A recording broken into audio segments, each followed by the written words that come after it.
Yeah, so this is a nice background. I'm in the park next to the Russian National Museum, and which is next to also to the Ethnographic Museum. Right, which is kind of what I've been thinking about in the last hour or two. Um, so yeah, like I was chatting with my buddy. What is he? Oh, today's Builder's Day, and he worked in water pipe installation in Moscow, so he was involved in the building trades, as was I. Um, and but he said to me, he's like, oh, I was chatting with Littman or whoever his name was, his buddy, and he was like, yeah, my friend Alex, he's basically a American Jew. Well, yes and no, but yeah, more true than not, I suppose. And so thinking about that, like England, America, former Soviet Union here, the nationality question, the question of how that fits into capitalism or any sort of rational transition out of capitalism. Uh, First thing I'd say is like the former Soviet Union here is like the least incoherent capitalist nation. Uh, well, among those three, let's say, make it less complicated. So, yeah, so it is, nicer living here, although it's also antisocial because these cities are dominated by peasant workers who, historically in the last 130 years have been repressed by the KGB or security forces out of necessity because, like the peasant doesn't really understand, living in a larger society, and much of the peasant life is spent, scheming to steal. So, you need an enlightened ruling class, which Russia has. I mean, I was at the Hermitage yesterday, and they had a case of all the kind of civilizational awards that Russia had kind of whatever statesmen had been awarded or specialists had been awarded over the centuries here, especially with the rise of capitalism, modern Russia here, and it was pretty impressive. I should have made a video or taken a photograph. I don't think I did either, but I'll be back once more there. There's a lot to see at that museum. But what? Critically though, my former friend, what was his name? Constantine. I think he was correct that the cities, to a certain extent, would have to be kind of rebalanced, depopulated to an extent, as capitalism kind of was phased out of the cities, if we can get to that stage again. And so,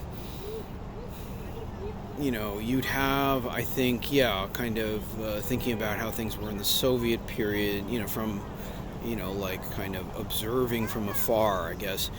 You'd have a more civilized population here, less liberal, less commercial, less superficial, population, and they would be integrated, no longer so much peasant, but, they would be a kind of more urban, kind of civilized, sophisticated population here. And, the core of people here would be, Slavic, with, historically peasant background. And then those of us who are minorities, like Jews, what was, in the whole Russian Empire, I think Jews were like 1%. We weren't that big of a number, but, we had a very outsized influence and still do.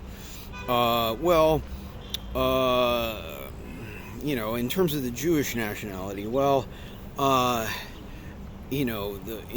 in the first instance, Lenin and the Bolsheviks defined nationality through the life of the working class in that nationality. And the problem was with the Jews is that we were we were basically a petty bourgeois merchant people class. Abraham Leon, kind of classified us as.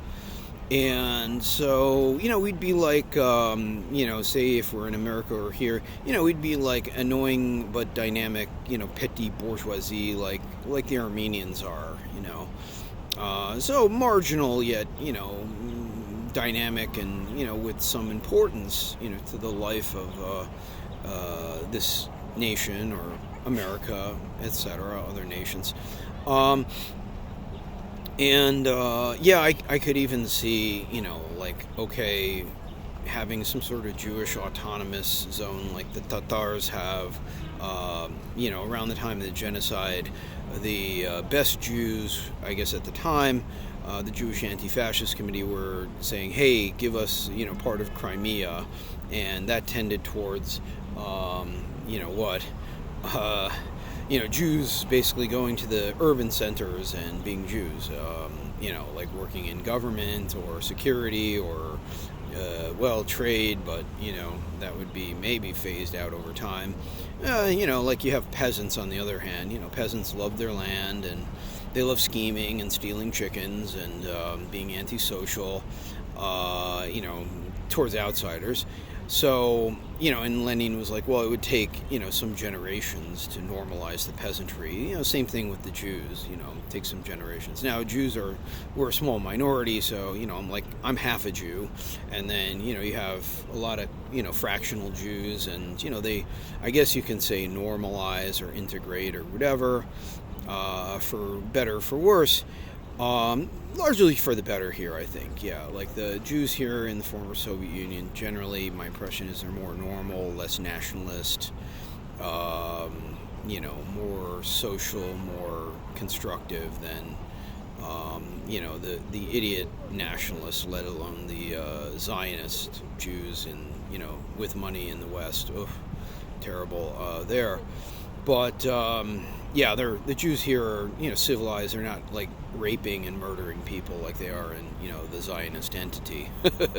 So, and then you look at a place like England. Well, what's England? It's basically, as this nationalist was saying, an Anglo-Celtic country, and Pakistani tribals or really. Caribbean, hillbillies, do they belong there? Probably not in the numbers they're there now. I'd have to look up the figures, and certainly not concentrated in the urban centers, and certainly not mass as part of waves of mass migration. That's just chaos and liberal capitalist insanity. So a lot of those people would have to go back where they came from. And, maybe 1% to 2% of the society, sort of like Jews, okay, 1%, that's okay, it's not out of hand, but, like 5, 10, 20%, refusing to integrate, with a substantial criminal subculture, no, you gotta go, like I was saying before, they just send them to the suburbs, to a concentration camp, and then they deport them back to their own countries. So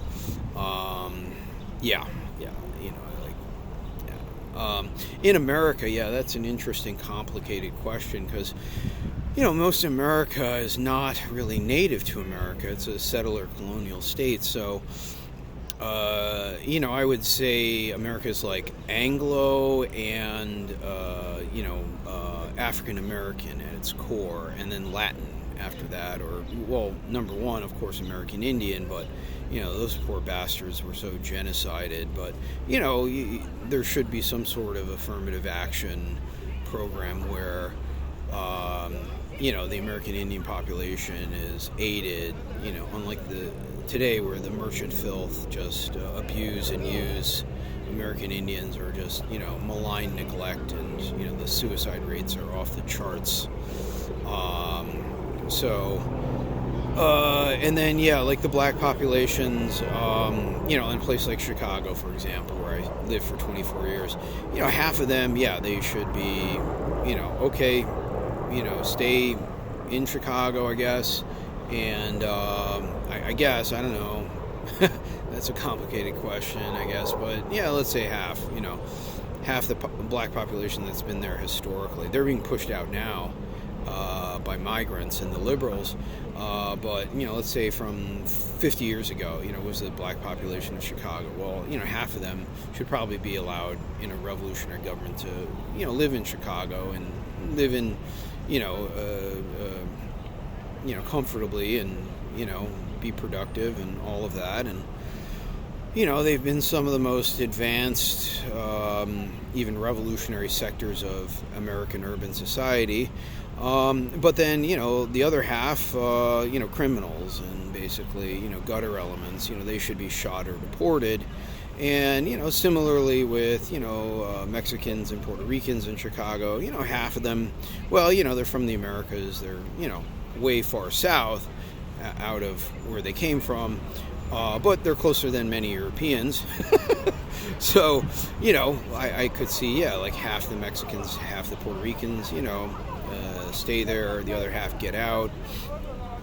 And, and then the Irish, 80% of them should, I would say deport them back to Ireland because, they just turned out to be, reactionary criminal scum. So,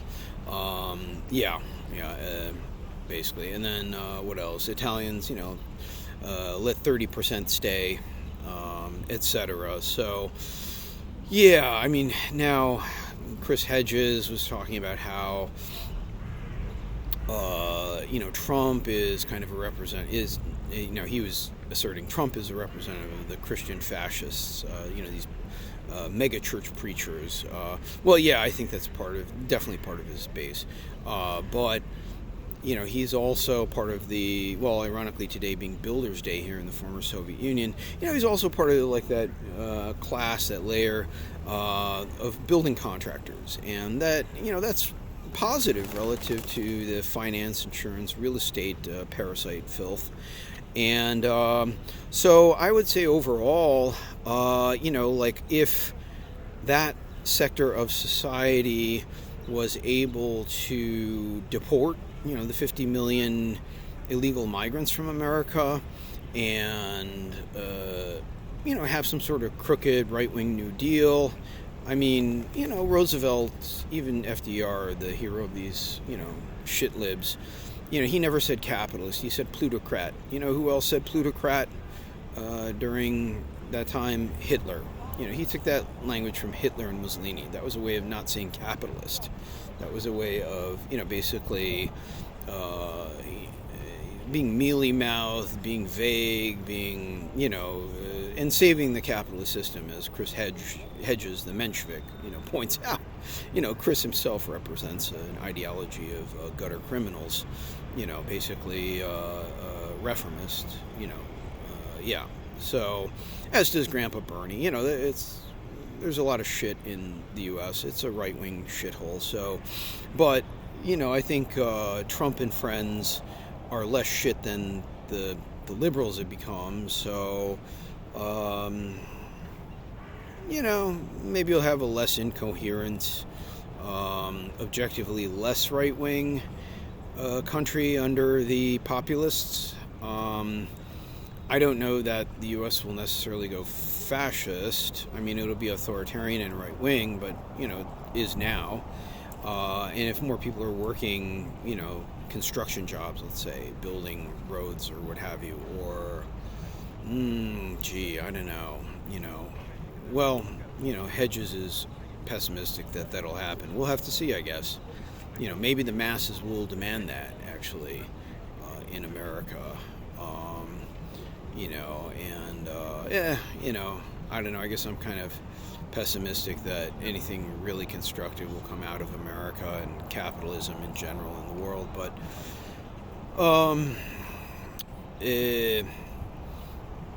we'll see. I think Trump probably will be, ironically, an improvement over Harris and all of that filth. So yeah, and yep. So it'll be interesting.